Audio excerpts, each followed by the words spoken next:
स्वागत है आपका खुशियों के त्योहार में। यहाँ हम त्योहार की तैयारी से पूजा की थाली तक का सफ़र पूरा करेंगे। आज की वीडियो में हम पाठ करेंगे आदित्य हृदय स्तोत्र की। आदित्य हृदयम सूर्य देव की स्तुति के लिए वाल्मीकि रामायण के युद्ध कांड में लिखे मंत्र हैं।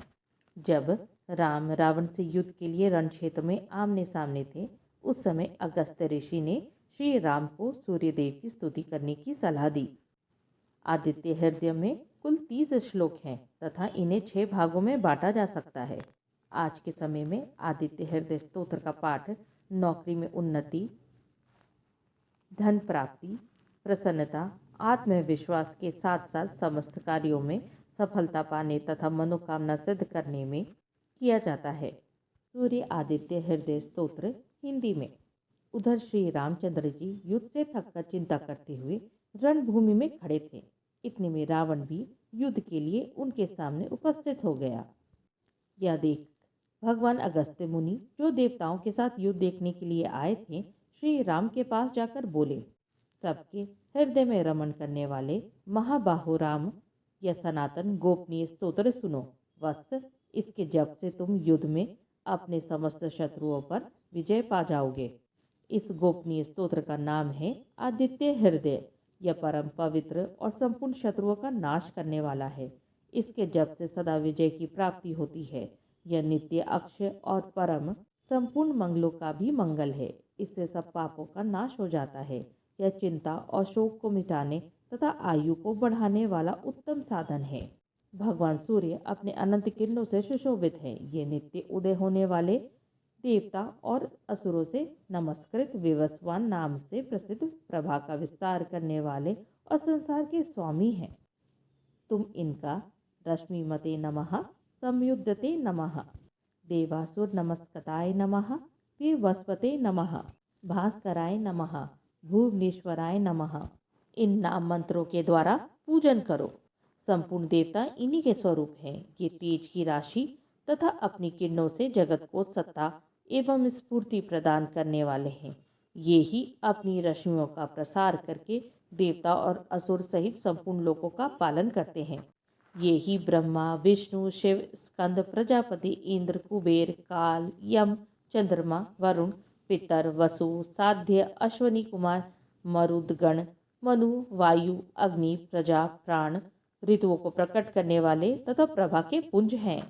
इन्हीं के नाम आदित्य, सविता, सूर्य, खग, पूषा, गभस्तिमान, सुवर्ण सदृश, भानु, हिरण्यरेता, दिवाकर, हरिदश्व, सहस्त्रार्ची, तिमिरोन्मंथन, शंभु, त्वष्टा, अंशुमान, हिरण्यगर्भ, शिशिर, तपन, अहरकर, रवि, अग्निगर्भ, अदितिपुत्र, शंख, शिशिरनाशन, व्योमनाथ, तमोभेदी, ऋग, यजु और सामवेद के पारगामी, घन वृष्टि, अपान मित्र, विंध्यति लवंगम, आतपी, मंडली, मृत्यु, पिंगल, सर्वतापन, कवि, विश्व, महातेजस्वी, रक्त, सर्वभवोद्भव, नक्षत्र,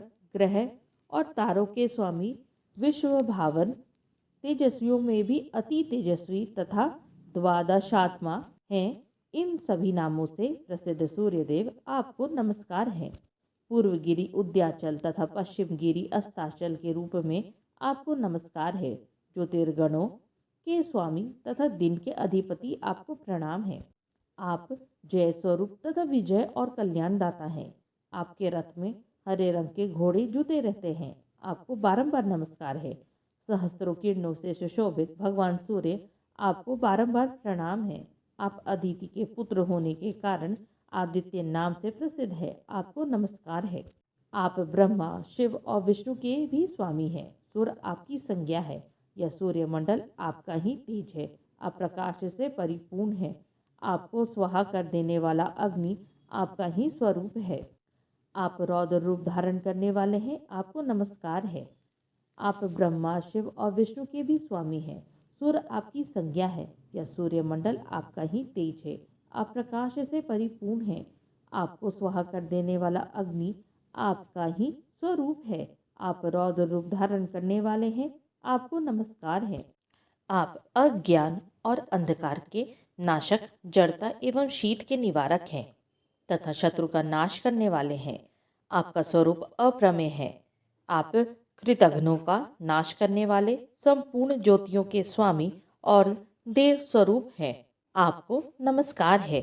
आपकी प्रभा तपाए हुए सुवर्ण के समान है। आप हरि और विश्वकर्मा हैं।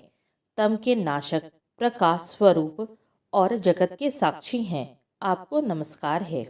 रघुनंदन, ये भगवान सूर्य ही संपूर्ण भूतों का संहार, सृष्टि और पालन करते हैं। यही अपनी किरणों से गर्मी पहुंचाते और वर्षा करते हैं।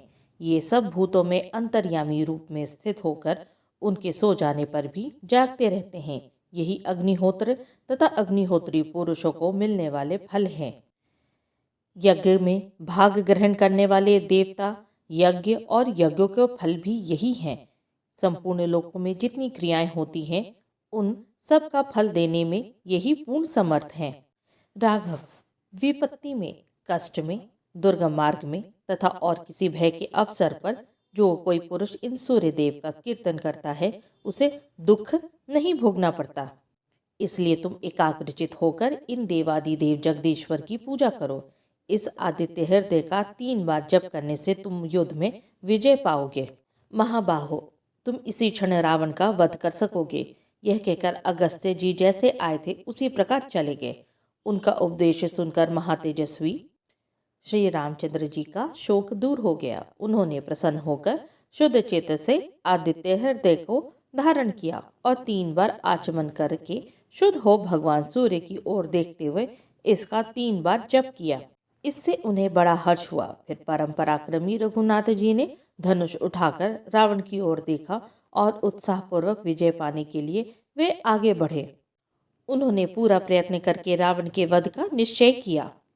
उस समय देवताओं के मध्य में खड़े हुए भगवान सूर्य ने प्रसन्न होकर श्री रामचंद्र जी की ओर देखा और निशाचर राजा रावण के विनाश का समय निकट जानकर हर्षपूर्वक कहा, रघुनंदन, अब जल्दी करो। इसी के साथ सूर्य आदित्य स्तोत्र समाप्त हुआ। यहाँ तक बने रहने के लिए आप सबका धन्यवाद। ओम सूर्याय नमः।